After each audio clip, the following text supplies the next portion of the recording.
अच्छे लोगों के साथ हमेशा बुरा क्यों होता है? गीता में श्री कृष्ण ने दिया है अर्जुन को इसका जवाब। श्री कृष्ण ने अर्जुन को जवाब देते हुए समझाई है, ये बात लोगों को उनके कर्मों का फल हमेशा मिलता है। गीता सार। आपने महसूस किया होगा कि जो लोग अच्छे कर्म करते हैं वो परेशान रहते हैं, वहीं जो बुरे कर्म करते हैं वो खुशी से रह रहे होते हैं। अच्छे कर्म करने वाले परेशान होते हैं कि आखिर उन्हें इतनी परीक्षा क्यों देनी पड़ रही है, जबकि जो अधर्म की राह में हैं वो खुश हैं और जिंदगी का लुत्फ उठा रहे हैं। अगर आपके मन में भी ये सवाल आया है तो आज हम आपको इसका जवाब देंगे।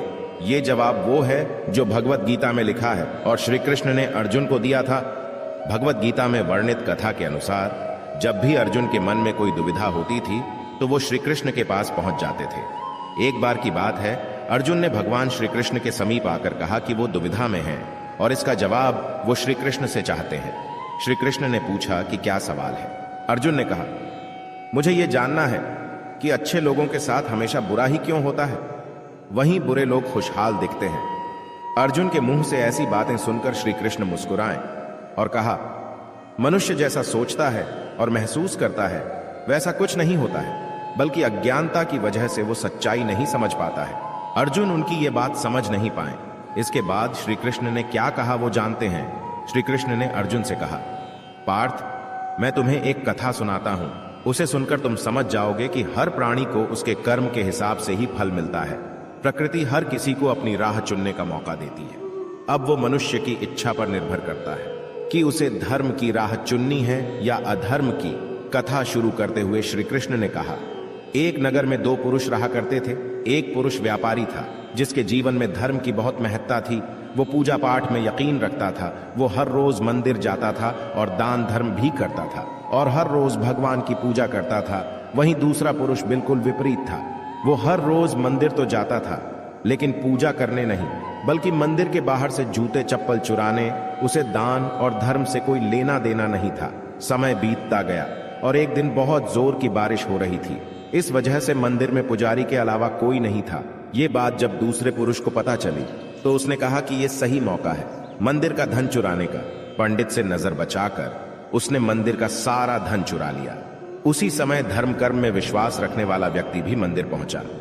दुर्भाग्य से मंदिर के पुजारी ने उसे ही चोर समझ लिया और चिल्लाने लगे। वहां लोग एकत्र हो गए और उसे बहुत मारा। किसी तरह वो बचते बचाते वहां से निकला तो दुर्भाग्य ने उसका साथ वहां भी नहीं छोड़ा। मंदिर के बाहर वो एक गाड़ी से टकरा गया और घायल हो गया।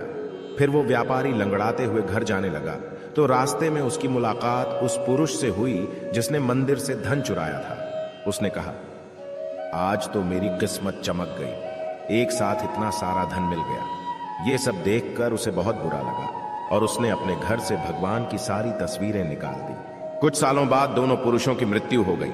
मरने के बाद जब दोनों यमराज की सभा में पहुंचे और भले पुरुष ने दूसरे व्यक्ति को देखा तो उसे बहुत गुस्सा आया। उसने क्रोधित होकर यमराज से पूछ ही लिया, मैं तो हमेशा अच्छे कर्म करता था, दान में विश्वास रखता था, उसके बदले जीवन भर मुझे अपमान और दर्द ही मिला और इस व्यक्ति को नोटों से भरी पोटली। आखिर ऐसा भेदभाव क्यों? इस पर यमराज ने कहा, पुत्र, तुम गलत समझ रहे हो। जिस दिन तुम्हारी गाड़ी से टक्कर हुई थी वो दिन तुम्हारे जीवन का आखिरी दिन था, परंतु तुम्हारे अच्छे कर्मों की वजह से तुम्हारी मौत सिर्फ एक छोटी से चोट में बदल गई। तुम इस दुष्ट व्यक्ति के बारे में जानना चाहते हो। दरअसल इसके भाग्य में राजयोग था, मगर इसके कुकर्मों और अधर्म की वजह से वो सिर्फ एक छोटी सी धन की पोटली में बदल गया। कथा सुनाने के बाद श्री कृष्ण अर्जुन से कहते हैं, पार्थ, क्या अब तुम्हें तुम्हारे सवाल का जवाब मिल गया? ऐसा सोचना कि भगवान तुम्हारे कर्मों को नजरअंदाज कर रहे हैं, ये बिल्कुल भी सत्य नहीं है। भगवान हमें कब क्या किस रूप में दे रहा है मनुष्य को समझ में नहीं आता है, मगर आप अच्छे कर्म करते रहें तो भगवान की कृपा हमेशा बनी रहती है।